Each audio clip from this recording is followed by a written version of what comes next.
Brought to you by the EveryDollar app. Start budgeting for free today. My wife and I are starting over back in baby step number 2, and she feels our budget is too restrictive without any room for fun money. And so my question is, what amount of our income should we budget for while in baby step 2, and how do I get her fully on board without making her feel quote unquote controlled? Why are you starting over? So in 2023, we took FPU through our church, and we had a really great success with it. Got off all of our debt besides one vehicle, and at the time, our house, we hadn't moved in yet, but we had a house also that was in the future. Okay. And so unfortunately what happened was my wife started to kind of feel very controlled. And because she was not able to say yes to things like giving gifts for baby showers and not able to go out to eat for, dinner with friends and stuff. And so she found herself always kind of calling me and being like, well, can we do this thing for $50? And I was like, it's not in the budget. And so then she started to kind of, get mad at me as her, spouse. So it sounds like you did a budget and told her what to do. Yeah, what's different this time? Yeah, well, so ultimately, since then, we've had a baby boy who was born in 2023. Okay. And we have another baby that is coming in May, at the end of May. Cool. And so we're really excited, yes. But ultimately, I'm freaking out. And I've told her many, many times about this. And I said, listen, we need to do something. And John Deloney said it great. He said, I feel like a gazelle that is anchored down.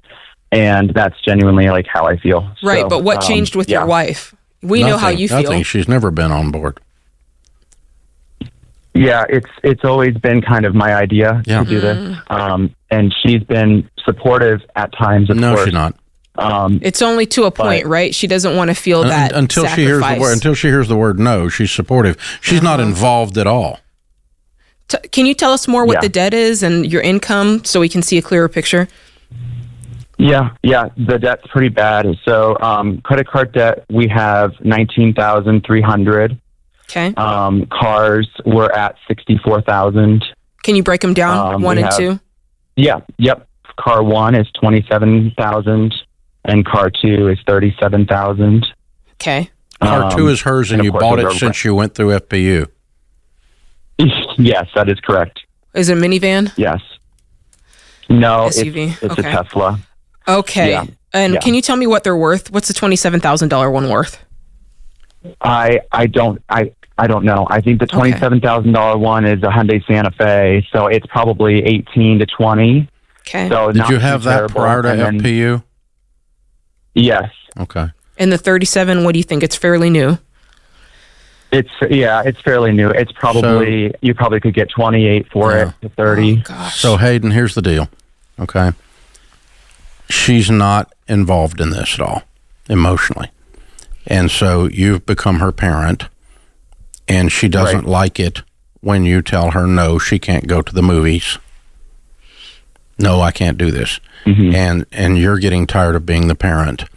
So ultimately, you two probably need marriage counseling. You need to sit down with somebody. Not because of FPU and not because of Ramsey stuff, but because you're the only grown-up. Mm-hmm. And you're trying to raise a kid now, and it's freaking you out. And it's good that you are freaked out because you need to address this issue.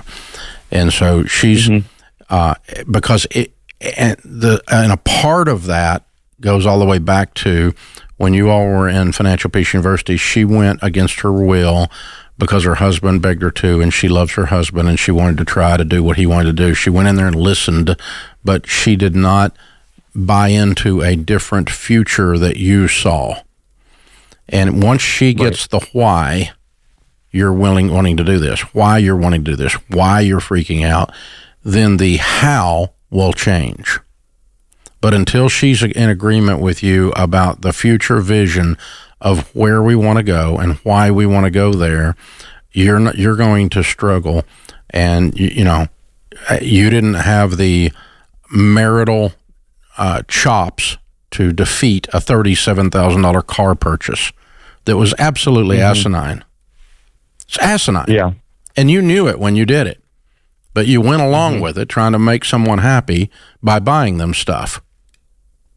And it doesn't work, hon. It doesn't work.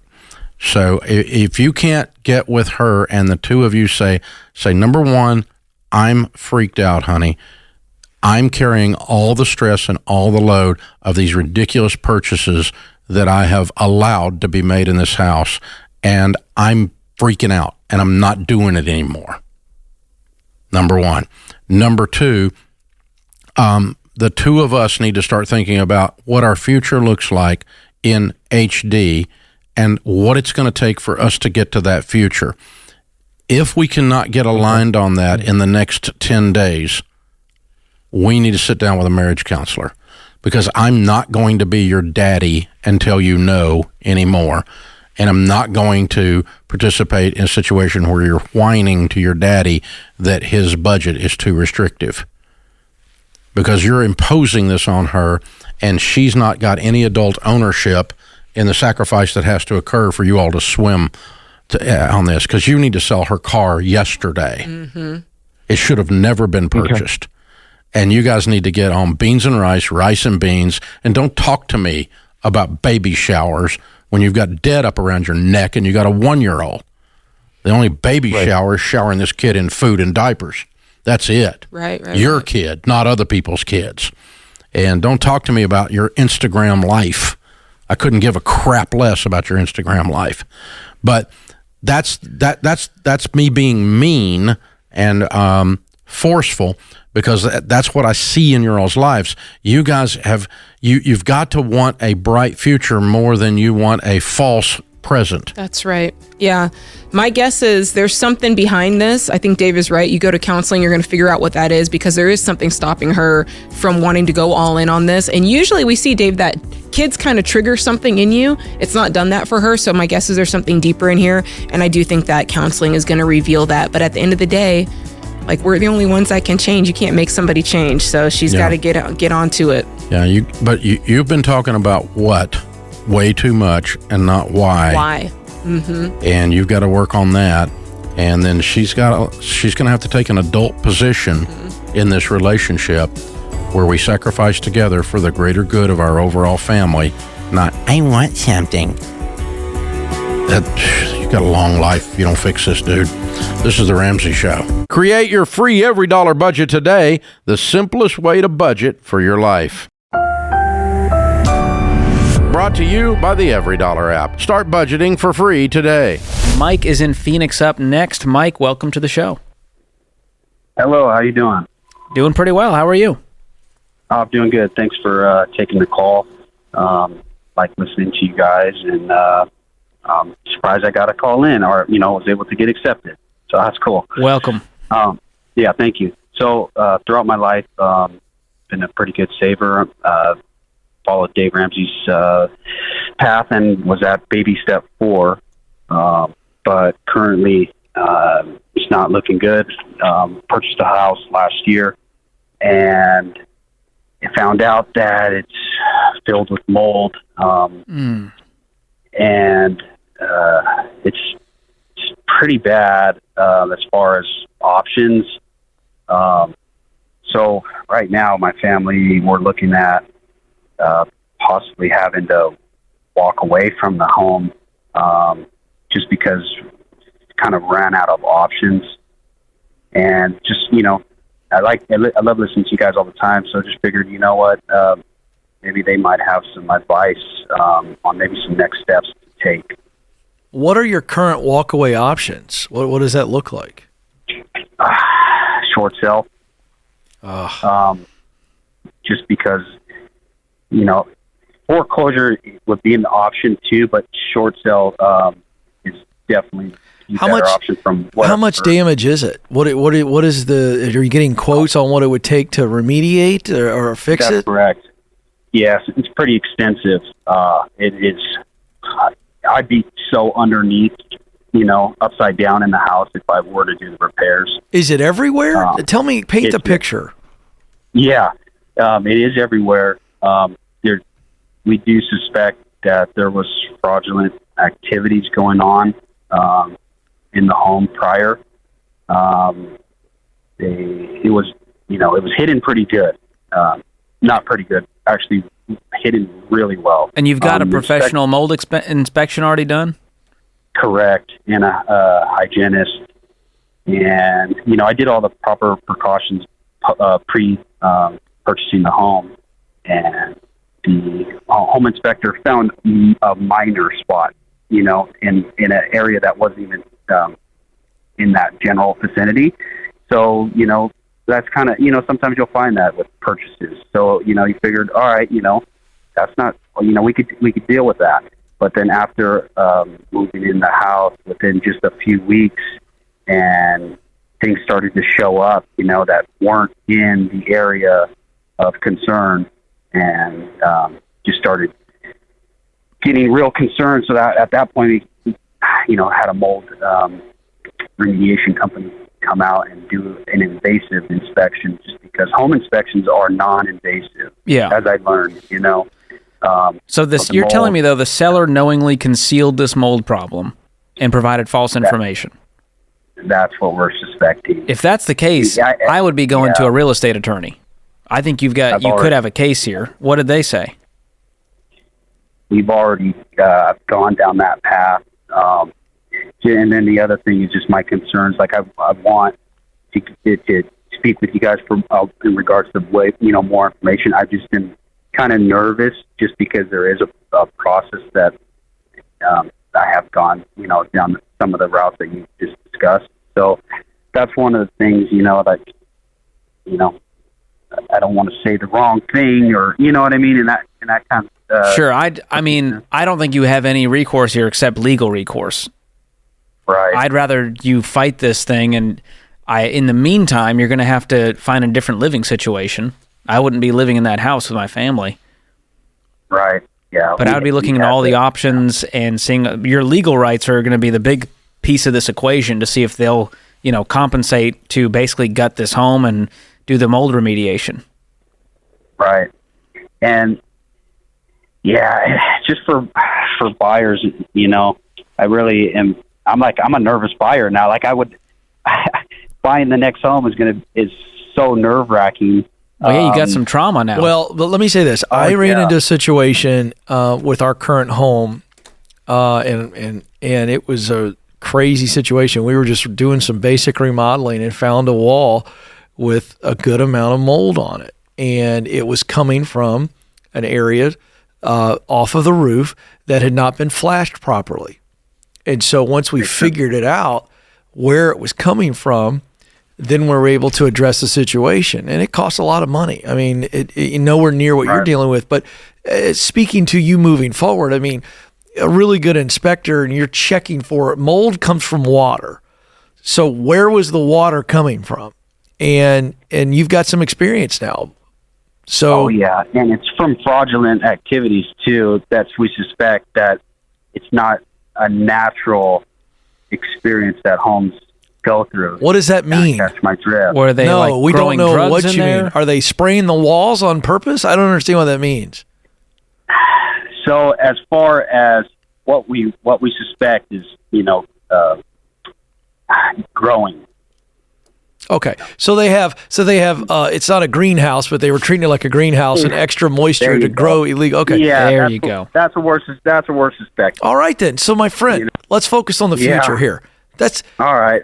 I need the future, like my future self. Let me tell you something. You have all the evidence in the world from these remediation companies that there is mold all over the place. You absolutely have got you find the right lawyer who sees the basic evidence as we've heard it, and they get rewarded. When you get rewarded, I would absolutely get a bulldog on this and fight it. All right. A lot of what I've been learning, it's not pro bono, too. That's the other thing. Nobody said pro bono. Do you have money to pay for a lawyer? Personal injury lawyers get paid on the back end of situations, and so I guarantee you can find a lawyer who goes, "We got something here, and I'm gonna take these clowns to the bank, and I'll get paid nicely." Yeah. You sound like a wounded dog, and I get it. Oh yeah. But listen, sure. but Mike, you got to fight for this. I do. I definitely have to. You don't have any other option. Don't take it laying down. You were a victim here. Go find a lawyer who sees it and is going to go to the mat for you. Yeah, definitely. So what's the total mold remediation cost? Oh, that's hefty. We're looking at about over three. That's just remediation. That's not rebuild. Over $300,000? Yeah. Ooh, yeah. That's we're not going to do that. What's the house worth? I don't know if I believe that. 1.1. It's worth 1.1. It's a big place. Yeah. And it's totally covered in mold. They found it in every wall. And infested. Oh gosh. So they're basically rebuilding this house from scratch, it sounds like. It's like bulldozer time. Golly. Yeah, I would fight this. This is big enough that it's not it's a stupid tax. We're just going to pay it. There's no way. Right. Who are do you know the previous owners? Unfortunately, yeah. Are they reputable people like out there in the community and this was a side thing? Yeah. Huh? Yeah, I would. Yeah, probably not. They're not. Probably not. I wouldn't. Right. Yeah, you know what I mean? Well, Probably but not. I mean, that's my point is if we pursue suing them, like, can they even come up with it? Exactly. That's what I'm dealing with too. That what I've heard is that I put a lien on, their home, and as you guys know, being well versed in finances and mortgages and homes and what and such, the mortgage company gets first. So they're getting paid before you do, man. That is it. So. Mike, I'm so sorry you're going through this, man. This is just a bummer all around. We are not lawyers, but I hope you find a bulldog and you fight this thing and you call us back with some good news, man. We are wishing the best for you in this mold situation. Create your free every dollar budget today, the simplest way to budget for your life. Cody is with us in Beaumont, Texas. Hey, Cody, how are you? Doing all right. How about yourself? Better than I deserve. What's up? Okay, so I'm 22 years old. I don't have any debt other than our normal bills, and, I know we're not supposed to, but we're renting. My income kind of varies. I make usually around $3,000 a month, so I'm looking at about $36,000 a year. I just had a 7-month-old. We paid for all the medical bills out of pocket before he was even here, out of checks or out of just normal income. I'm getting married in April. I'm just trying to figure out what the next best plan for me is to do. Great. Well, you're doing really, really well with your finances. Very well done. You said we're not supposed to. You mean you're not supposed to have debt or you're not supposed to be renting? I'm not supposed to be renting. I know my dad watches your show. I'm actually a first-time listener. My dad watches your show, and he's told me from watching you that, you're not really supposed to rent. You're supposed to buy if you can, because basically you're just throwing money away on renting because you're not going to get anything out of the investment, no return. Well, that would be true. That would be true over the long haul, but on the short term, no. You're 22. You've done a great. You said 20 or 22? 22. You're 22. You've done a great job. You're debt free. Everything's going good. We're getting married. Everything's happening here, right? Life is good. Yes, you got no troubles. So the first thing, we teach a process of building your wealth or handling your money called the baby steps. Baby step 1 is to save $1,000 cash as a starter beginner emergency fund. You've done that. 2. Yeah, we've got like 3 or 4. Okay. 2 is to be debt free, everything but your house. And you don't own a house and you're debt free. So you've done baby step 2. Baby step 3 is to raise that $1,000 account up to 3 to 6 months of expenses as a good rainy day fund. That's your next goal. Okay, so let's take the $3,000 you have saved and start adding to it by living on a written budget every month, giving every dollar a name, which, by the way, is really good pre-marriage counseling for you and your fiancé to do that together, okay? And certainly after you're married, to do it together for the rest of your lives, where you spend the money on paper. You have been very responsible and pretty frugal to be able to pull off what you've done so far. So you've already got the right spirit to do this. All we're going to do is kind of polish it a little bit. by living on a detailed plan, when you start making every dollar on paper behave, and the two of you are agreeing about that, you're agreeing not only about your money, then you're agreeing about your goals, right? Because you're making we're agreeing that we're not going to spend money over here because we're saving for our rainy day fund. And then the next thing I want you to save for after the rainy day fund is to start thinking about saving for a down payment on a house. And so you're not buying a house until maybe this time next year or even later. And that's okay. That's okay. That's okay. There's no panic. You just don't want to wake up at 68 years old and have been a renter your whole life because you didn't have a plan. You know? Exactly. But if that was another question I had, was when you go to buy a house, how do you know what you really want your spending limit to be on a house? You don't want the payment to be more than 1/4 of your take-home pay on a 15-year fixed rate mortgage. Okay, 15-year fixed rate, no more than 1/4 of your take-home on a month. Exactly. If you were to go get a 30-year adjustable rate, they will qualify you and loan you money for twice as much house as I'm talking about. Okay. So I'm putting you in about half the house that the mortgage company, if they maxed you out on the least payment possible, like most people do, stupid people, right? And they go in debt to their eyeballs and they can't breathe then. The house owns them, they don't own the house. And the reason I'm wanting you to do that is I want to leave wiggle room in your budget so you can start a college fund for your baby, you can start retirement, and you can start talking about getting this house paid off then, a lot sooner than 15 years. And so you're tracking towards every bit of that, Cody. You're doing good stuff here. But no rush, nothing panic, nothing on fire about buying the house. Buy a house, but do it in the right order so that the house is a blessing and not a curse. When you buy a house and you're broke, you have no money and a bunch of debt, which is what most people do, the house is not a blessing. Buying real estate's not always a good idea. And so you get yourself on a good solid footing where you have that emergency fund in place of 3 to 6 months of expenses, which, is probably $10,000 for you. Okay. And then above that, you save a good, strong down payment on the house over the next year. And so you got a lot of savings to do the next year, including getting married. So, or more. It may take you a little longer than a year to save up your down payment and your emergency fund. But you move in the house that way and you keep that payment down to 1/4 of your take-home pay on that 15-year fixed, conservative like that, the house will be a blessing. You'll enjoy it. And it won't be this burden hanging around your neck, choking you to death all the time.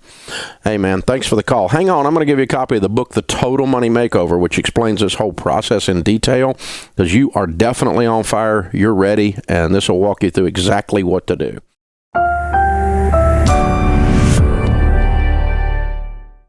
Scott's with us. Scott is in Phoenix. Hi, Scott. Welcome to the Ramsey Show. Merry Christmas, everyone. Merry Christmas. How can we help? So I don't do the baby steps. I've just been listening to you, and I'm debt-free. I just have a mortgage. And my question is that I just came into some money, which is about $30,000, and I want to invest it in retirement because I'm hitting 53 and I really don't have any retirement. I have been paying into my 401k. Every time I get a raise at work, I've been upping my 401. So for 4 years, I'm right now at $400 a month going into my 401. Mm-hmm. But I'd like to take that $30,000 and put it into something that would grow quickly and, that I would feel confident about. I don't want to spend it. I don't want to, just go out and blow it. I'm really starting to, hit that age. And I'm like, I really do need to think about retirement. You married? Yes, I am married. My wife has her retirement through her work, so she's been working on that she's been at the job for about 15 years, so she's got her retirement established. Okay, jump online at RamseySolutions.com and find a SmartVestor Pro in your area. Open a Roth for this year and a Roth for next year, and do one for your wife as well. So that's $28,000. Okay. And put it all in good growth stock mutual funds across 4 types: growth and income, aggressive growth, and international. Now, can I add to that, the following year? I still have extra money. the following year after 24, after 23. Okay. You can in 24 because I just funded 23 and 24 just then.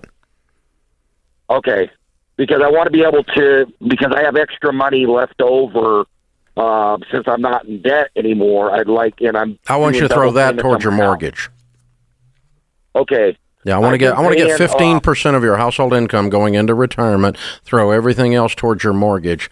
I'm assuming you have an emergency fund, and you already said you were debt free, but the mortgage, right? Yes, I got $40,000 in my emergency fund because I sold a house and I just purchased this new house about 6 months ago. So we were able to sell my old house for $150,000. I put some of it into the new house, and then I just paid all our debt off, cars, everything. And then I have, as I said, I got $40,000 left in the emergency fund for anything. Good. So that's where, and then I've been doing $500 extra a month on the new house. Yeah. On top so of what here's the thing: the baby steps tell us to put 15% of your household income into retirement. We just loaded up a couple of Roths.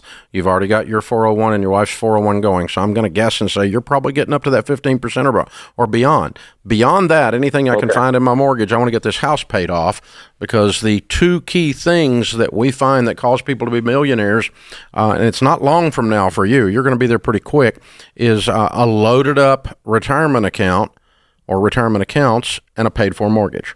That's right. I want to make sure, though, that you don't spend all of that money. I want to make sure that you keep some of it for 3 to 6 months of expenses. That's the one thing. I don't want him to. It sounded like once he paid off the debt, he had that 30 or 40K left, and that was kind of his nest egg. So I want to make sure that he keeps some of that for his 3 to 6 months of expenses as well. Yeah, absolutely. If I was confused, I thought you had 40 grand plus the 30 grand. If you don't, then that's a different thing. Yeah. You need an emergency fund of 3 to 6 months of expenses. That's baby step 3.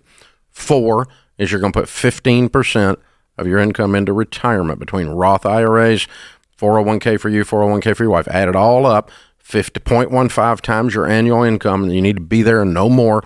Everything else goes towards that mortgage. Just get that mortgage cleared, because that paid for house and $500,000 to $1 million in your mutual funds and your 401ks and Roth IRAs is where you're going to that's where you're going to reach that $1 million net worth and beyond, of course. Brought to you by CHM, a biblically based alternative to health insurance. Learn more at chministries.org/budget. We're going to try something new that we've not done, anytime in the recent memory. We may never have done it before. It's possible. So you guys call. I don't know if you've done it. Well, it's possible I've done a lot of things in 30 years. Personalities have. You did it? This is your first. Yes. Welcome. I've not done it. Welcome to the segment, Dave. Oh, okay. So this is something that's happened while I wasn't working. Yes. Okay. So we're fun, though. People call and leave voicemails, and so let's play one of them. My name is Jared. I have been looking into the baby steps, and I know one of the things is to sell everything quickly as you can, get yourself out of debt, which I do totally understand.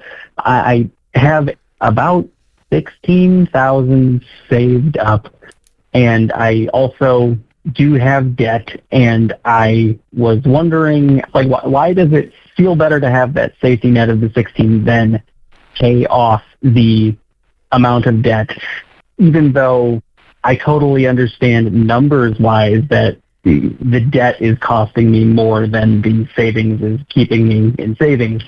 Thank you. Appreciate your time. Yeah, that's a good question.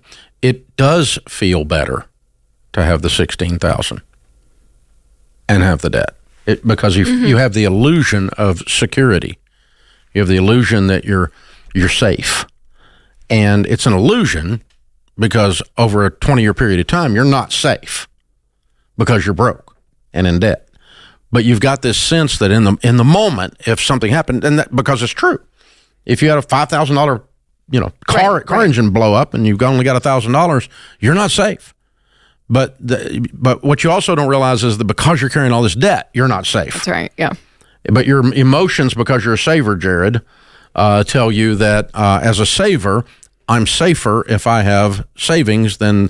But if you were looking at it the other way and said, "Oh, the debt scares me more than the illusion of the savings, then you're going to pay it off. Until then, you're going to sit there in that. So, we always teach to just pay down to $1,000 and start your baby steps. Baby step one's $1,000. Anything above that that's not retirement goes at your debts. And baby step two, listing them smallest to largest and attacking them in that order. Yeah. And what's interesting is usually with especially savers, so I get this, Jared, on this end, that again, you don't feel the risk of the debt. But if something were to happen, there's other people coming to knock on your door, and that doesn't feel safe either, right? So like if you're not able to pay these things, it's scarier to have your financial piece, if you will, in other people's hands and in other people's situations. And so being free from all of that by being out of debt and then building back the emergency fund actually gives you a level of deeper security. But I don't think people think about that as much. The difference is you haven't experienced the risk. So, like with me, it's a no-brainer because I have been foreclosed on. I have been sued. I have had people take money out of my account that sued me and won before we went broke, before we filed bankruptcy. In the process of 2.5 years of fighting that, we were foreclosed on multiple times. We were scared several times that they were going to repo our car that night, walk out in the driveway, and it's anybody's guess if it's going to be there. Then you start to go, oh, wait a minute. I don't feel safe. Right. Forever. For the rest of my life, I don't feel safe with debt.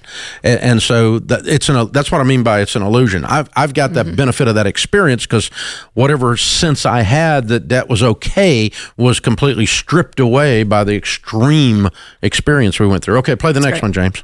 We had a question about tithing. Is tithing specifically supposed to be used for the church, or if we are in a church that is currently declining, is it okay for our tithe to be donated to Christian organizations such as a pro-life organization or something of that sort? I just wanted to kind of find out what you believe is a biblically sound answer to that question. Thank you. Yeah, good question. Well, I studied the Bible through the lens of an evangelical Christian, which means someone who believes the Bible on instructional things like this, literally. Evangelicals for the last 500 years have taught and backed it up biblically that the tithe goes to the local church. A tenth of your income. Tithe, the word in Hebrew, means tenth. Doesn't mean 5%. If you want to give 5%, that's fine. The tithe is not a salvation issue. God doesn't love tithers more than non-tithers. Nothing, and the tithers don't automatically get into heaven. That's not what this is. It's a baseline instruction from your Heavenly Father that teaches us to give to our faith community 10% of our income first. And the model is the Old Testament storehouse. And the Old Testament storehouse took care of the widows and the orphans and the Levites. The Levites were the pastors. And so the preachers get paid well, not overly paid. The minister of music, the children's minister gets paid well, but not overly paid. They never get overly paid. And, the bills get paid, and we keep the lights on in the house of worship with the first tenth of our income. Anything other than that tenth is an offering, and it can go anywhere. So it's tithes and offerings. Then I would just say that if you're uncomfortable giving your money to the church because it's in decline, I'm uncomfortable trusting the spiritual welfare of my family. I'm more worried about that than I am the money. If you're more, but if it's just a sweet church that there's not a lot of givers and they're like, we're not going to be able to keep it open, but they're great Bible teachers. Do you know what I mean? Like I don't know. There's a part of me that I'm like, what if it is a great church and it's not in decline? But what if all the people who know, and we don't know where Seth lives, right? I do not know the church, but all that to say, we've worked with 50,000 churches in America. We love churches, we love pastors. That's not the question. It could be, but the question. But usually, if there's a decline, there's no givers. If you say your church is too much in decline to give to, I worry that it's too much in decline to trust your spiritual health of your family to. That would bother me. That's the answer. I mean, if I can't trust them with my money, I don't need to trust them with my family. No, so it's not it's not that they're doing anything immoral, but I wasn't talking about immoral. But you say I can't trust them with my money. I'm just saying they're not doing well. Because maybe they don't have a lot of givers. I don't know. I always hate making that statement. Wait a minute. I'll be Listen, honest, churches. it makes me uncomfortable. I don't Here's like the thing: churches that do well don't have a shortage of givers. Ooh, that's a strong statement. No, they I don't. It's an accurate I don't know. statement. I'm not. Okay, we'll argue about it, but that's fine. I don't know. You'll be wrong. It's I okay. think you. And then I'll find the stat and bring it on next time I'm on the air. That's this good. is the fatherly. Good luck with that. Good luck with that. CHM isn't health insurance. It's a health cost-sharing ministry. Check it out for yourself at chministries.org/budget.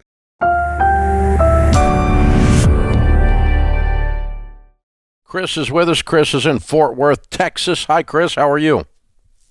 Hey, Rachel and Dave. I also watched Borrowed Future, and that shook me to my core. I think everybody should see it. Thank you. My question is about, you're welcome. My question is about the investment strategy and the 4 kinds of good growth stock mutual funds. Mm-hmm. International is the 4th kind that spreads our risk beyond American soil. It appears to have a lower rate of return, significantly lower. No, it's worse than that. It sucks. Yeah, so why is it worth diversifying into? Are we sacrificing return? Mm-hmm. Why do we do that? You know, I actually just asked the same question about probably about 24 months ago, because what we teach are time-honored principles, like get out of debt and the borrower is slave to the lender in the Bible. And so we're not going to change on those things, okay? We're not going to suddenly go, oh, there's a certain kind of, you need to go do this debt. No, we're not going to do that, okay? But, the 4 mutual fund types are something I dreamed up with other people. The guy that started the show with me was an investment broker, and we dreamed that up and ran models on it and stuff 30 years ago. And so it's not a sacred cow. And so I got to looking at it, and I'm looking at my own returns, and I'm asking the same question you're asking, because this thing, it doesn't just mildly underperform the other 3. It sucks, And so I went to our SmartVestor Pro, and I said, hey, help me run some scenarios out on this, because I'm about to change my advice after 30 years. After 25 years. People are going to be shocked. They're going to fall out on the floor. Dave Ramsey changed because he never changes, But I never change because I'm right. But if I'm wrong, I need to change. So we dug into it, and I had him run a bunch of scenarios out, and I said, okay, what if I didn't have, for the last 30 years, if I didn't have international in the mix, if I just did the other 3, run out what would have happened, and run it out if it did, it was in there. And certainly if you run it out in like 5-year blocks, or certainly the last 10 years, you would have overperformed not having it in there. So my advice, but the weird thing is, what he did do is he pulled up all of the weird times in the economy. We're kind of in one of those right now, as a matter of fact, like a bear market. And we found that the international shored up the others because they would dive down below it and then come back up past it. And the diversification actually did work to where you ended up mathematically better off, because of those weird anomaly downturns made up the difference. And we ran it out. You can get with a good investment broker like our SmartVestor Pros, and they can run hypotheticals, they're called, on the computer. And you can put, let's pick 4 good mutual funds that are in the 4 categories with long track records, and then let's run it with it, run it without it, run it in, for 15 years, 5 years, 10 years, 20 years, 40 years. Let's run it back and forth as best we can. Let's see what would happen if we hadn't put it in there. Have we been making a mistake all this time? Because I was having the exact same question you got, Chris. It's a really good question, is my point, I think. But the weird thing was, it worked out better to have it in there, so I kept it in there. But it still kind of baffles my mind a little bit, because it sucks so bad. Is it? I have a great SmartVestor Pro. Can I give a shout out to him on the air? Sure. He's Jake Buckwalter at Myers Whitaker. Everybody in 4, 5, 6, and 7 needs to call this guy. But he showed me the international, and it does coincide with what you said. I wanted to ask on air because I thought everybody should know. And what your answer was, that there are a couple of years where it just outperformed crazy. And it made up the difference. So you think that might happen again? Well, it does, because markets... Is it happening now? It may be happening at this moment, but markets cycle. And so you're going to have these weird anomaly years in the rhythm of market cycles of up and down turns. And so he found what I found when you all talked about it, right, Chris? That the math actually, so what it did is, it was kind of a cool illustration of the theory that diversification is, that you're safer and you make more money in the long term by having different kinds of things rather than all your money in one thing. And that's really what it illustrates. And it's a beautiful question. And so thanks for the underhand pitch then, Chris. You already knew the answer. But yeah, very cool. But in all the other categories, did you guys run that, like the aggressive growth no, in we didn't pull income? those out because they weren't bothering me. They were performing at or above market. But the international is just like, it's just, I make some bad metaphor. But yeah, it's it'll get me in trouble. But the it's not happy. It's not as happy a fund. I mean, and our category.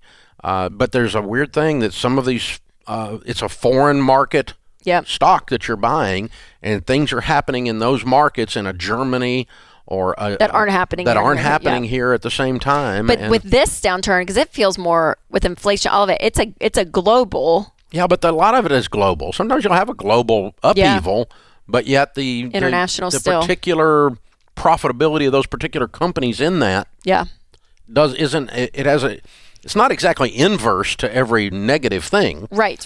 But it's enough that it just proves out the theory of diversification. There you go. Yeah. So the Bible does say there is one scripture that deals with this, but it doesn't point out the foreign mutual funds. It just says in Ecclesiastes, spread your portions to 7, yes, to 8, for disaster may come upon the land.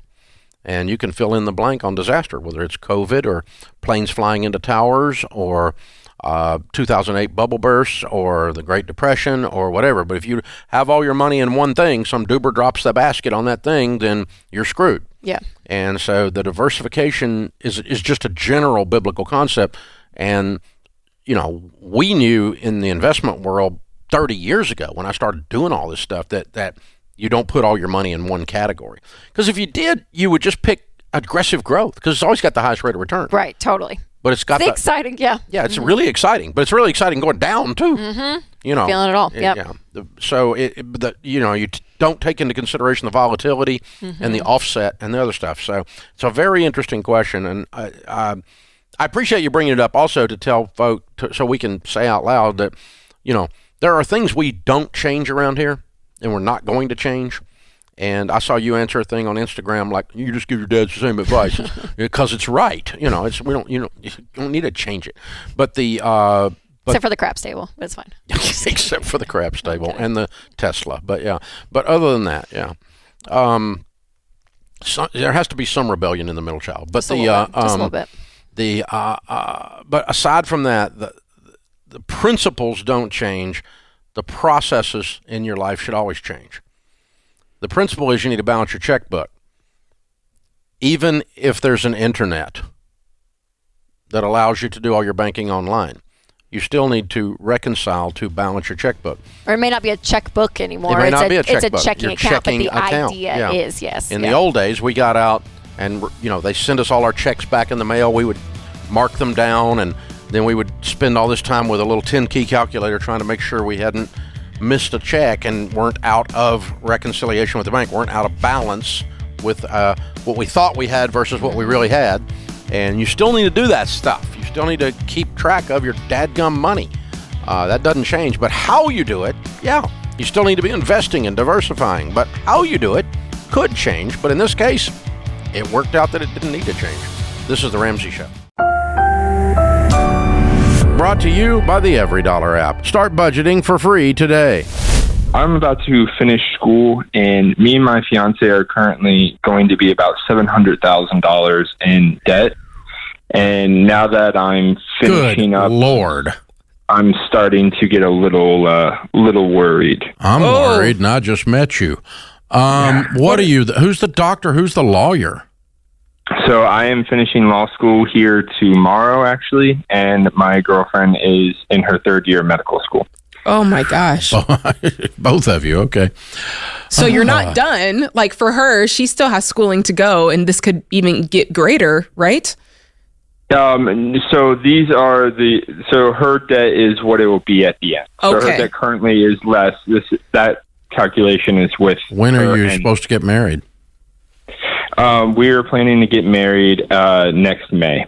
Okay, and we don't do anything together until we're together, number one. I mean, we could talk about it, which is fine. I don't mind planning for what we're going to do, and that's very wise on your part.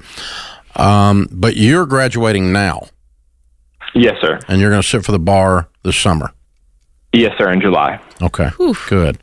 And she graduates when? It's going to be 2026 or 2027. Okay. 2 years. Yes, sir. Okay. When is there the opportunity to start making money, and what do you think you'll come in at?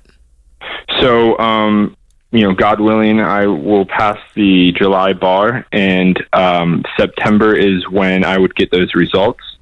I have already signed a contract with a firm for $150,000. Okay, that's good. Okay. And her income, obviously, during residency, they don't pay them very well. She's going to be coming in about $55,000-$60,000 a year. And she's in residency now, right? Third year. No, sir. I'm sorry? She's in her third year. Okay. She's in her third year of school. She'll be in residency in 2 years. So it will just be my income for the next 2 years. Okay, and then she'll have 50. So you're going to go 150, 200, and then when she gets out, hopefully 400. Yes, sir. Yeah. Okay. Well, obviously, those are the numbers. The income numbers are what we're going to use to clear up the $750. I can't breathe. $1,000. So here's the big. I mean, if you said, okay, we're going to live like two college students until this is paid back, you're going to have it paid back fairly quickly after she graduates.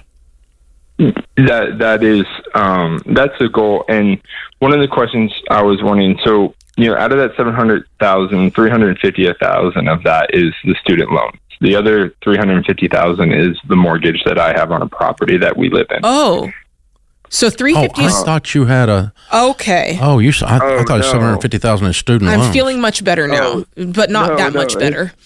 It's $350,000 in student loans and $350,000 in a mortgage that we have about. When did you buy this house?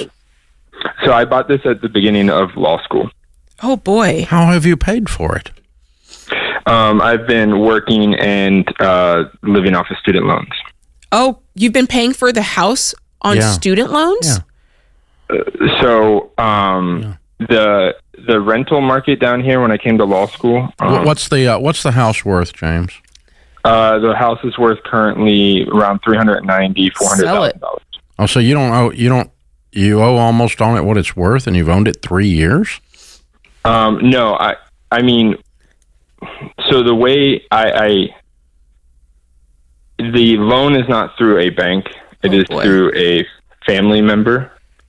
And they deferred my mortgage for the 3 years that I was in law school. So I have not collected any interest, nor have I made any payments on the property. Yeah, but the property's not gone up in value while you've owned it for 3 years? Yes, sir. It's gone up about $40,000 to $50,000. Nothing. Okay. So I'm shocked. How easily can you get out of this? Like, what's this? Is it sell it like a normal? Like, what's the terms of this? You can sell it and pay off the family member now, right? Yes, sir. Okay. Yeah, do that. You can't have a house right now. Yes. You have no income. You've got $350,000 of debt. And here, do you want to know where my mind goes?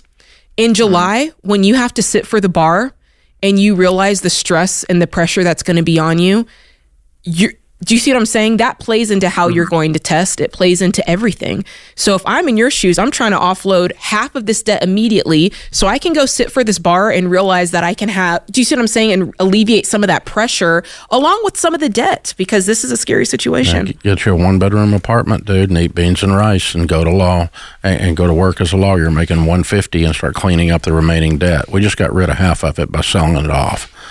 And you're not going to do that because you still think this is a good idea. But you called the wrong show because we love you enough to tell you the truth. It was not a good idea. And, and whoever your relative is helped you step into a bear trap. And bear traps take your leg off. They're not for playing. And so you need to get, you're not going to do it. But what you should do mathematically, and the fastest way for you and your fiance to become wealthy is for you to live on nothing, get a tiny little studio apartment, and that's costs nothing there in Fort Lauderdale. Yeah. And then go and you don't need to live in downtown freaking Miami Beach. You can't afford it. No. And so get out there in the burbs and get you a deal, and then work your tail off and live like a college student sitting on a beanbag with concrete blocks for your law books and boards between them, and and whatever living like a college student looks like in your mind, but not the college you went, not the way you've been going. No, not a luxury and college. then you clean up as much of your debt as you can before you all get married and before she graduates. And the instant she graduates and her kicks in, if yours isn't gone yet, then you use her additional income, and you all are married at that point, to combine everything and attack them in this order. But you should be, if you'll do all of that, you could be 100% debt free in 3.5 years from today, including her graduating 2 years from now. Dave, talk about this for a minute, because I think it's worth it. So here we offer a benefit called Smart Dollar. You can have it in your business. But the point of it is the stress that you feel in your life when you have student loans, when you have debt, the stress that it takes on you working at your job and your career. You were the one sitting with $200,000 worth of it. You know what the stress feels like. I do, but I feel like people forget about that. I feel like people forget about the toll that it takes on you to perform every single day and to show up as the person that you want to be, because without knowing it, your debt drives you to make decisions that you would not normally make. It drives you to choose a job that you might not have normally taken. It drives you to do all of these things because it is now the number one factor. I have to pay off this debt. To sit for a bar with $700,000 of debt weighing on your shoulders and think that you're going to perform the way you would have if you didn't have that debt. Like, these are the things that we've got to think about when we make these decisions. And James, I'm going to insult you now also, potentially. So hold on. In 35 years of doing what I do, the hardest people to convince to use common sense are the smart people. And lawyers and doctors, the level of arrogance that comes with that often, that I think I'm smart, I'm in the top echelon of the society, and the rules don't apply to me. They apply to you, son. You are a broke freaking lawyer that is way over leveraged, and you ain't even a lawyer yet. So act like it. Some humility to approach this table of common sense is necessary, and it's the hardest group of people I have to talk into it. And medical doctors out there, I'll go ahead and make you guys pissed too while I'm at it. You're not even in the top 5 category of millionaires. The top 5, you're number 6 on the list of people that become millionaires, because medical doctors are about as notorious as people in the music business or the acting world for being stupid with money. Only they add a level of arrogance to it because they're so freaking smart. And so don't be too smart for your own good is my point. And if you're not, then you can end up with a lot of money here, son. When you're 30 years old, you guys are going to be very wealthy if you'll go through and follow through on what we're saying. But I don't know if I got you or not. I don't have any idea. This is The Ramsey Show. Create your free every dollar budget today, the simplest way to budget for your life. Brought to you by the Every Dollar app. Start budgeting for free today.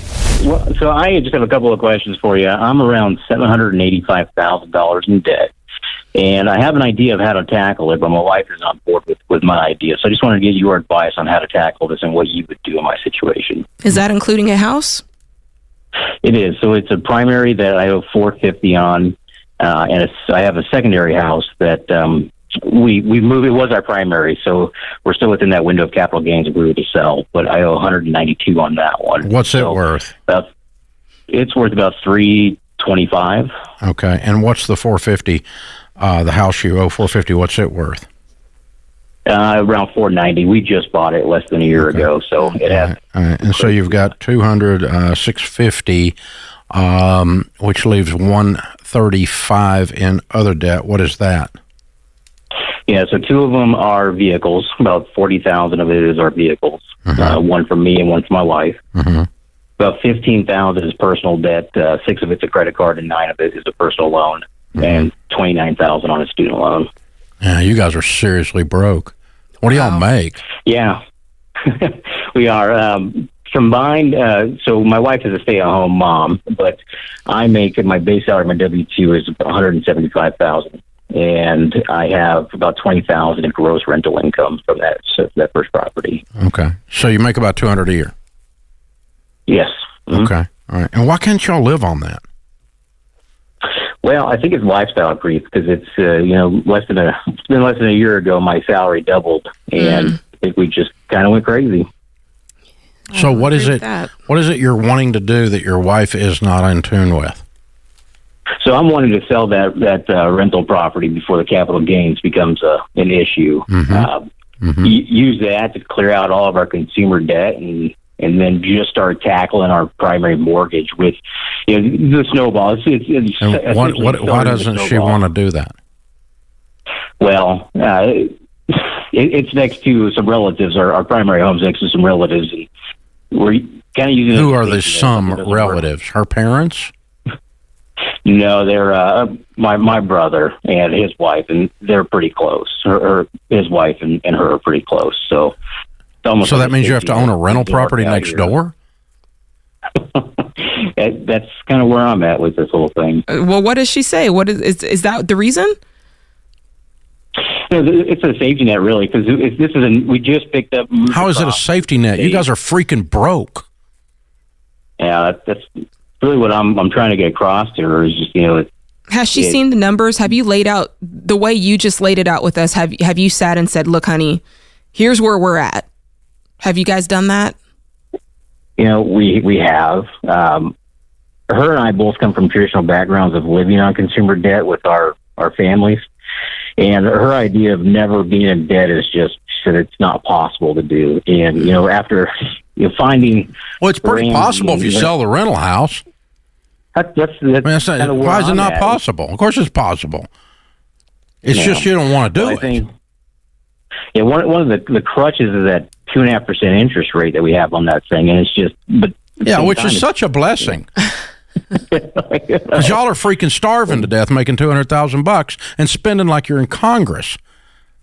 I think you have a pretty serious level of denial going on inside your household here that I'm a lot more upset about than you are. Yeah, well, that's the thing. We grew together. We went from having nothing to having where we're at today. Nothing to having a negative net worth. Yeah. No, you're exactly right. And making more money than you ever made in your life, and you're more broke than you ever been in your life because you want to own a rental property next door to your brother-in-law. No thanks. We talked about this earlier, about the idea that real estate's not always a good thing. It's not a good thing. And this is not, no, what's going on here is there is zero control on spending in this house. Mm-hmm. And that's what's really going on. That's the core of this, is that, okay, now we're going to admit we bought cars we can't afford, we've been taking vacations we couldn't afford, and we've been buying crap on Amazon that we can't afford. And so we got credit card debt and personal loans coming out our ears and 2 car payments, and we make $200,000 a year. So Aaron, I don't think this is a financial problem. I think this is a denial problem, and I think the two of you need to sit down and you need, probably if I'm in your situation, I'm going to go, honey, look, I can't live like this. This is ridiculous. I'm working my butt off and we're going backward because you won't sit down and look and deal with our spending, our overspending. And I'm willing to work on it. I'm willing to do the sacrificing to win. I am not willing to live like this. Just because your parents live broke and your brother-in-law lives broke and everybody else lives broke, paycheck to paycheck, making $200,000 a year, I don't want to live like that. I'm not going to live like that. So we're getting ready to do something different around here. And, that's how it's going to sound at our house. And so, and if we can't come to some kind of agreement where we start acting like adults and living on less than we make and making adult decisions about our future, then we've got real serious marriage issues and we need to sit down with a marriage counselor. Mm-hmm. Yeah. I mean, I'm detecting that at least the wife sounds like she's got these status symbols in place. Oh, we make $200,000. We need to be able to show everybody that we're making this money. And it's with the cars and the being able to buy what you want on the credit cards and having the second rental property. And how will it look to other people if we start to downsize and we start to cut back in areas and it shows? And I think people are very afraid of those changes showing. You really got to watch out calling this show when Jade's here because she'll just read your mail.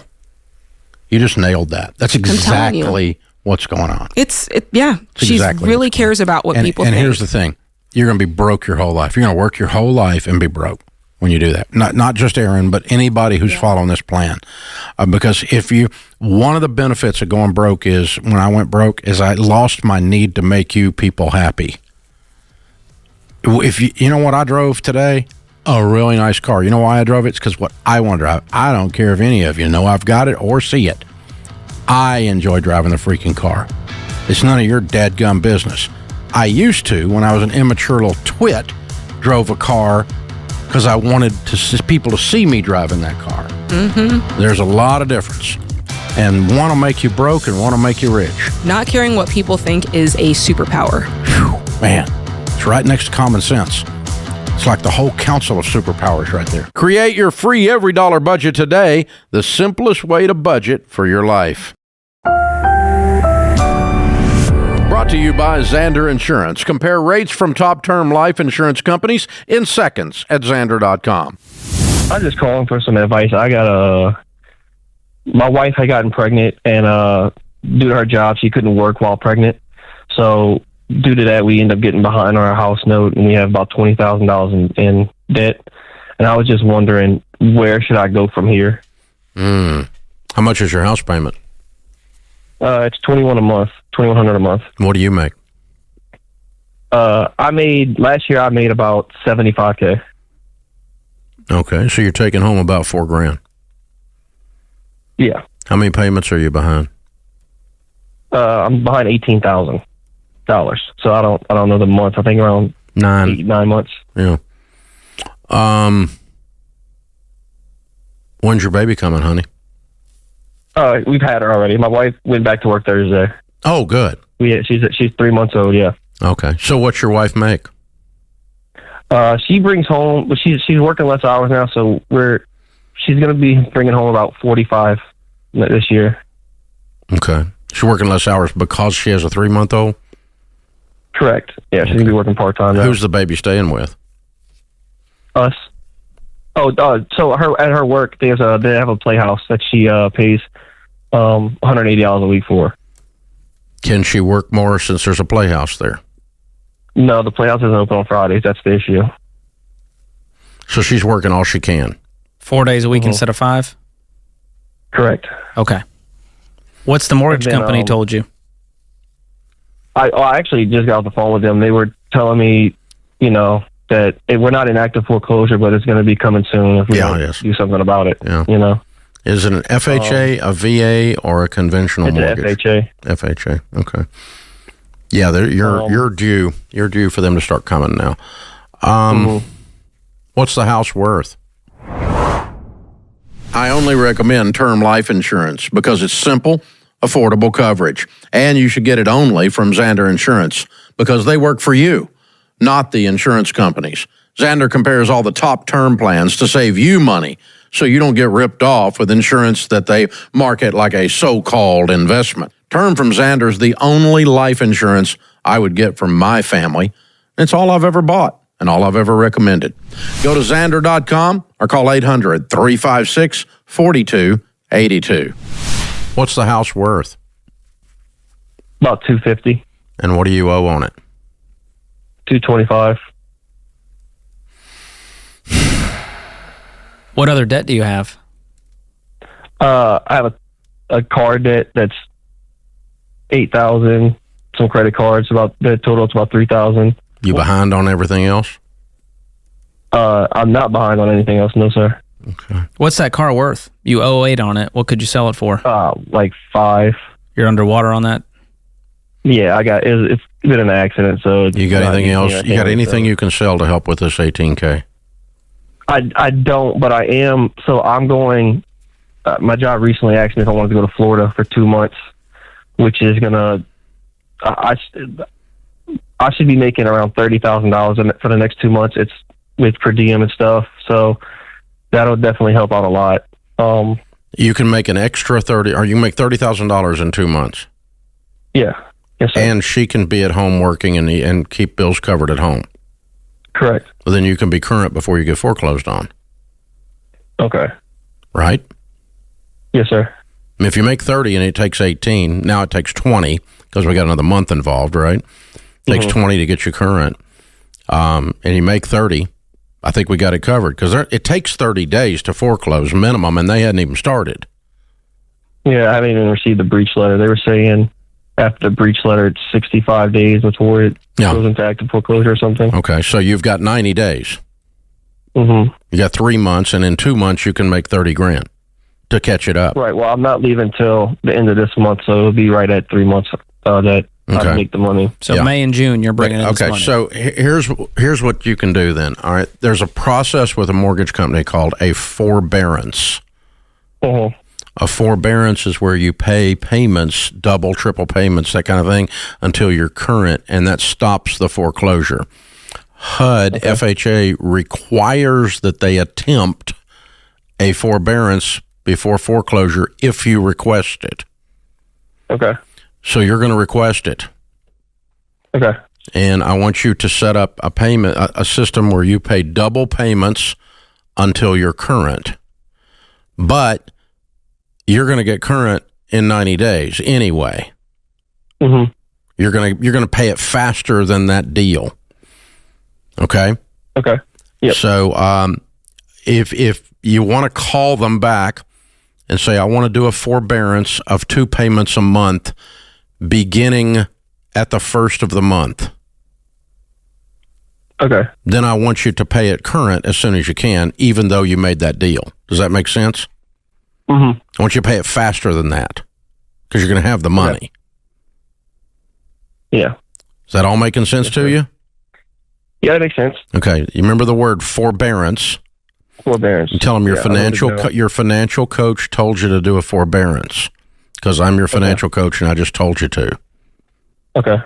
Now, if that does not work, I'm going to put you on hold and Christian is going to pick up and we're going to set you up with one of the Ramsey coaches in your area and they can call on your behalf if you're unable to get the mortgage company to do this because they can get the mortgage company to do it, I promise you. Okay. We stop foreclosures all the time. It's one of the things we do around here. Okay, but it requires making substantial payments. And what we just learned is that you're not afraid of hard work, and you got a way to clean this up. Thank God. I was worried there for a minute, and you brought me that last bit of news there at the end, and that was perfect. So hang on, Christian will pick up. We'll hook you up with one of our coaches, and you can either call or you can have the coach call, or both, and get you a forbearance done. If you go to Florida, you can catch this house up before they get it foreclosed. Good job, man. Good job. If anyone depends on your income, you need affordable term life. Never cash value insurance. Visit Xander.com today for quotes.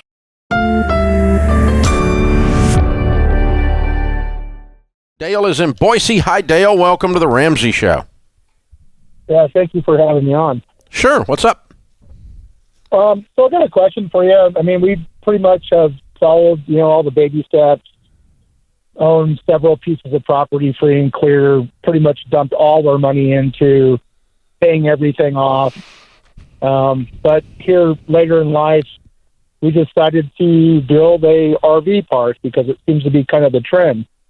And we have an SBA loan, but we can't pay the loan off as fast as we would like to because there's a really hefty prepayment penalty. So it's like, well, what do we do, with the extra money that we can't, run like we usually do? Keeping it, everything paid off, low profile. I mean, we drive the same cars that we've had for 25 years. We don't just go out. So what's the balance on the SBA loan? $1.8 million. Ouch. And it has a prepayment penalty on a $2 million loan? That's highly unusual. 10 years. It's 2.38% interest fixed for 20-year amortization, but we can't pay it off for 10 years. And how many years on the 10? How long ago did you do this mess? We just flipped from the construction takeout to the permanent financing. Good Lord. Have you done the math on the difference between the prepayment penalty and the interest you would save by paying it off early? It's 25% of the loan, so it's substantial.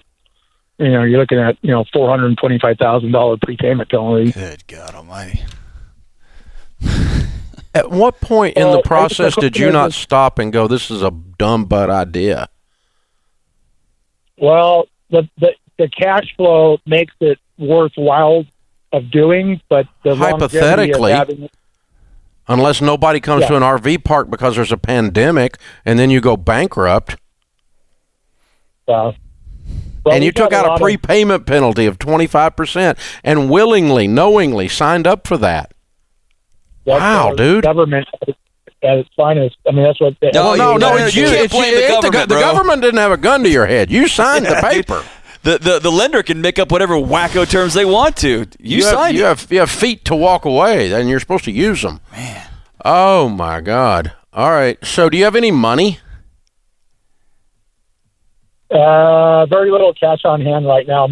All of our excess money has went into the construction because the prices of everything have went up 200 to 300%. Hold on. It's not because of the prices. It's because you chose to spend it. Yeah. Your whole orientation is everybody did this to you. Yeah. Or like it was out of your control, like you didn't have a choice to do all this. So, all right, you've done it now. I'm going to quit beating on you. So here's the deal. What you've got to do is you need to save up $1.8 million as fast as you can and set it in an investment to the side so that when the 10-year clock goes ding, ding, you write a check. And you need a tremendous amount of liquidity. No, you don't need to pour anything else into this freaking RV park. No. You're already deep in it. So what you need to do is take any money you can find from anywhere and begin an investment pool on the side to pay this loan off the day it hits the day it gets down small enough that you want to bite the bullet on the prepayment penalty, or the day it hits the 10-year mark and you write that check. So you need a mutual fund that the target on it is I want to put $1.8 million in.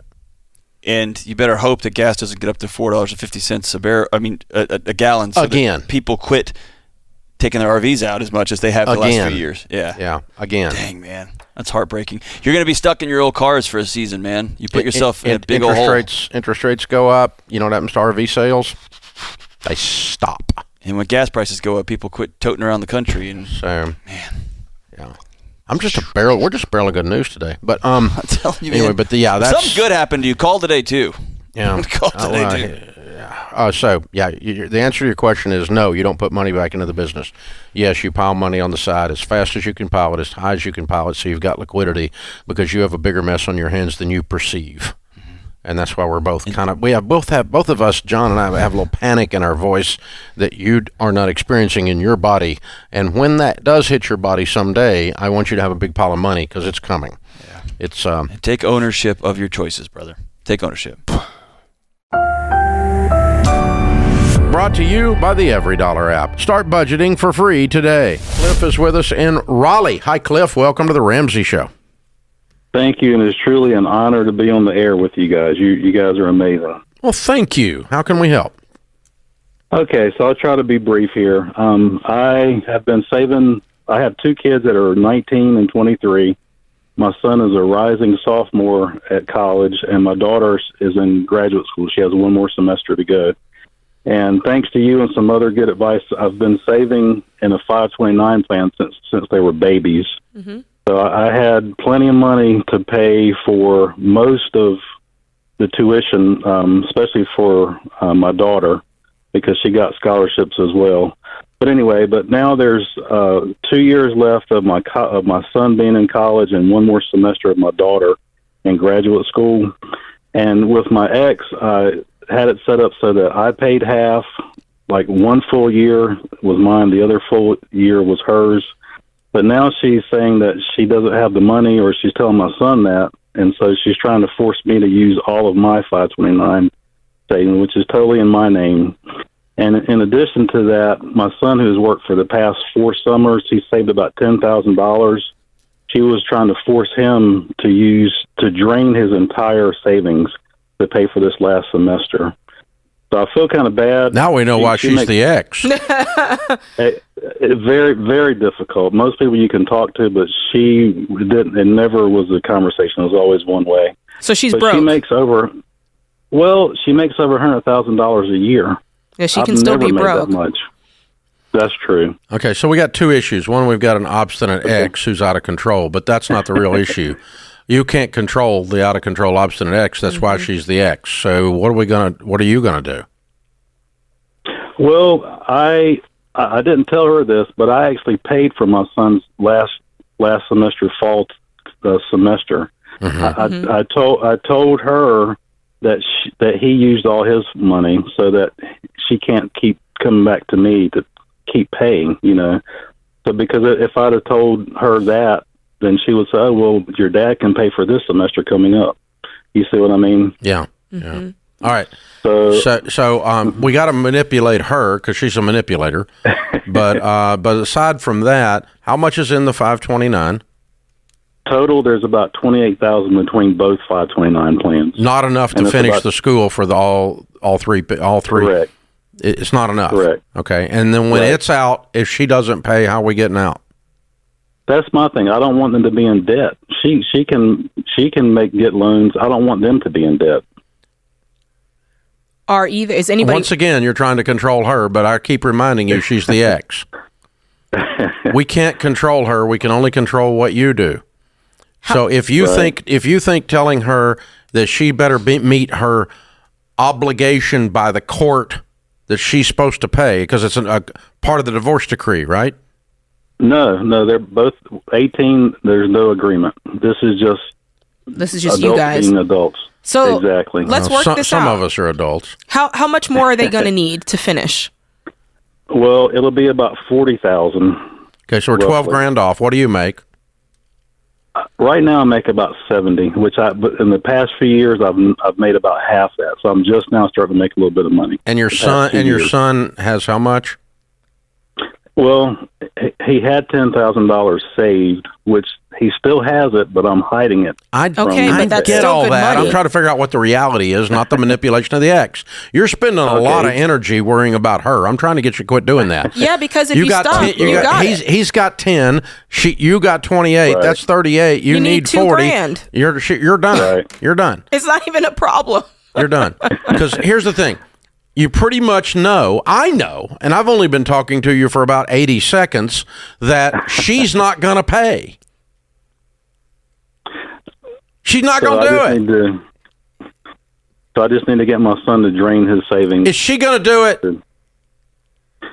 I don't know what she's going to do. I really don't. And I don't talk to her, hold on a sec, because you're saying it's not bad if you're like, my son's going to drain his savings. He's paying for his education. And that's good if he's contributing a little bit. It shouldn't have to drain it if his mother wasn't a twerp, but that's the deal. That's besides the point at this point. Like you said, they can't control her.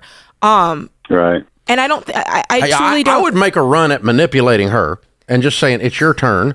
But, I mean, I'd make a run at it. But you need to be prepared to start writing checks because I don't think this chick's coming through. I did send her a certified letter about a month ago before I called you guys and laid out kind of basically what I'm telling you guys. It was a one-page, very business-like, here's what I've paid, your half is there, and I said that my son is basically broke now based on her plan. So that's all I've done. So is she going to pay then? I really don't know. I don't either. I hope so. I don't have much hope. I think she has displayed her colors and they are very clear.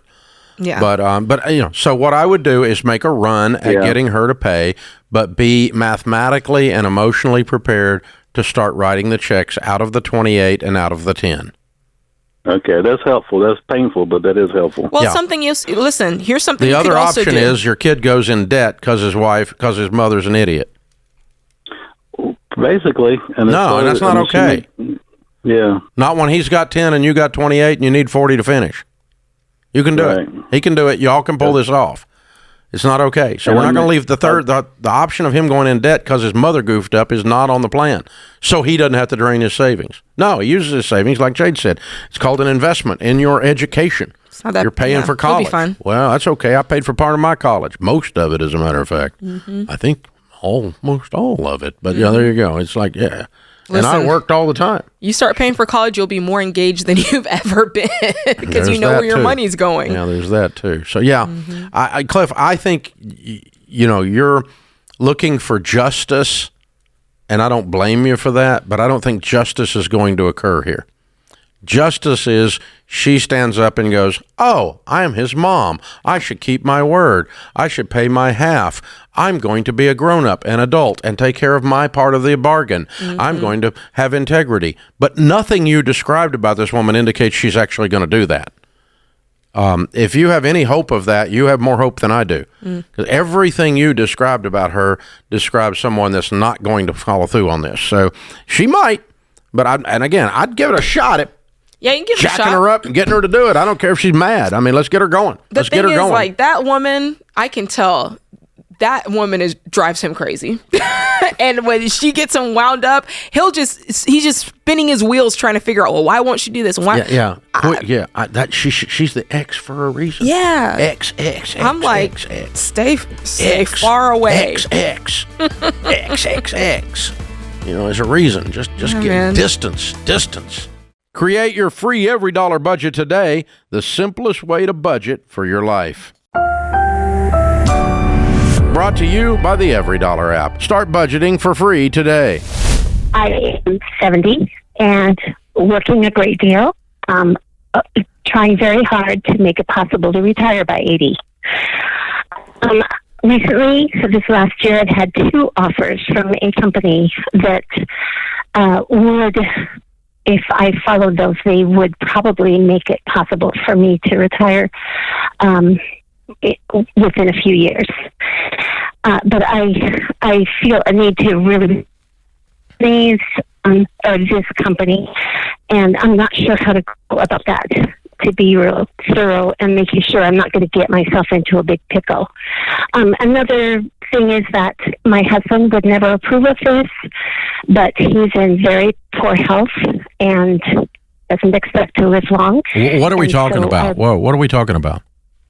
This is a company that establishes solar farms across the nation, and they pay a good rate of rent for your acreage, and they install.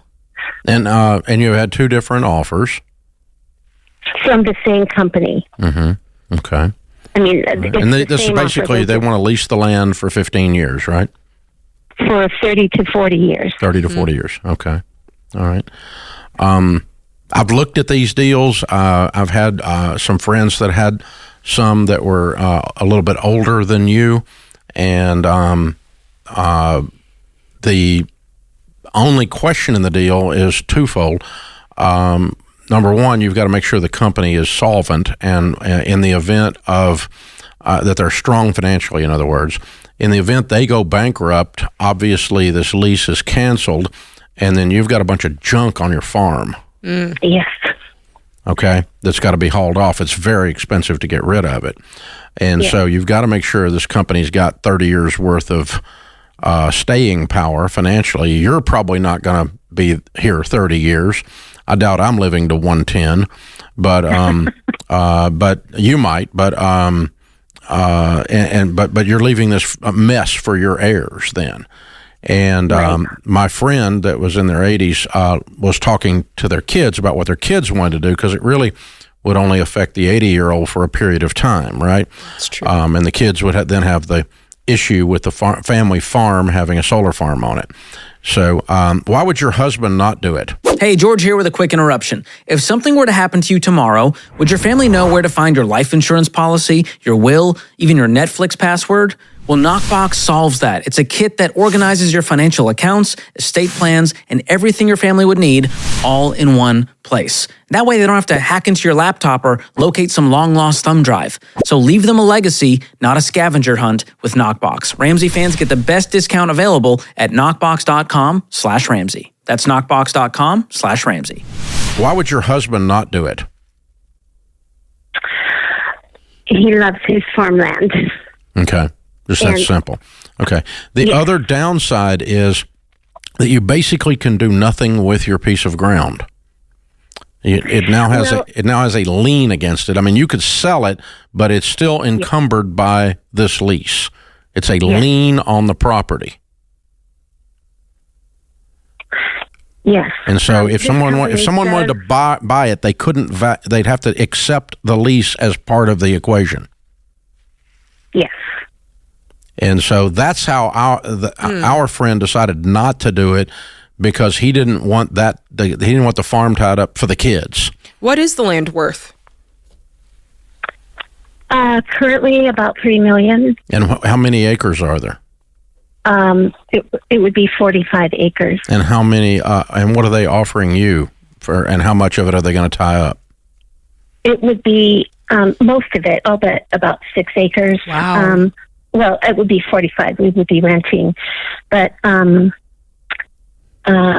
would be about $4 million over 40 years. You know what? You're not going to like my answer, but I wouldn't tie up a $3 million asset for that and have my whole backyard full of this. I would. Yeah. I would instead. I would sell some of it. Mm-hmm. Well, thank you for that. That has been a consideration. I would sell. I would sell 10 acres and use that money to live off of. Yes, and we could do that, and it's also something my husband is not eager to do. I'm sure he would not want to do either of these things, but that's emotional, and we're talking about how you're going to eat, which is what you're worried about. You're working at 70 years old, worried about how you're going to eat at 80. Yes. Yeah, and so your husband didn't save enough money when he was young and working to provide for his wife's food, and so we're going to sell some of his land to do that. I'm sorry, that sounds cold, but I mean, that's the way my mind works, okay? Mm-hmm. And so, I'm going to pick out how I can carve off and make $1.5 million on 10 of the 45 acres that are a premium cut of the 45, right? And you just got to decide how you're going to parcel that out in Portland, Oregon, and I'm going to start talking to a real estate agent about subdividing this and where I can drop a line with a surveyor, and I'm going to do that to eat with. And you still get to live in the place. You still got 35 acres, which is very nice. And it's the way that he wants it. And if you do it properly, you get to configure which 35 it is, right? But we've got to get enough out of the other to sit down with an investment broker and create an account.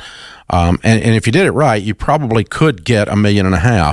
If the whole thing's worth $3 million, I bet you could sell a fourth of it for $1.5 million. I bet you could. And then you think about in the future when her heirs get it, what it's appreciated to, and now they don't have to deal with the red tape of having that solar lease on there. Yeah. The problem with, again, her situation and the situation I looked at was the same one, was not as much the next 10 years. It was the following 20 years. Ooh, that's a long time. Yeah, it's a ground lease. Yeah. You can do long-term ground leases in commercial real estate, but it's not a scam. It's an actual offer. But you know, the one thing we do know about solar is its technology, and I can tell you this: you know what a 20-year-old solar panel is? Useless. Useless, because the technology has advanced dramatically in the last 20 years.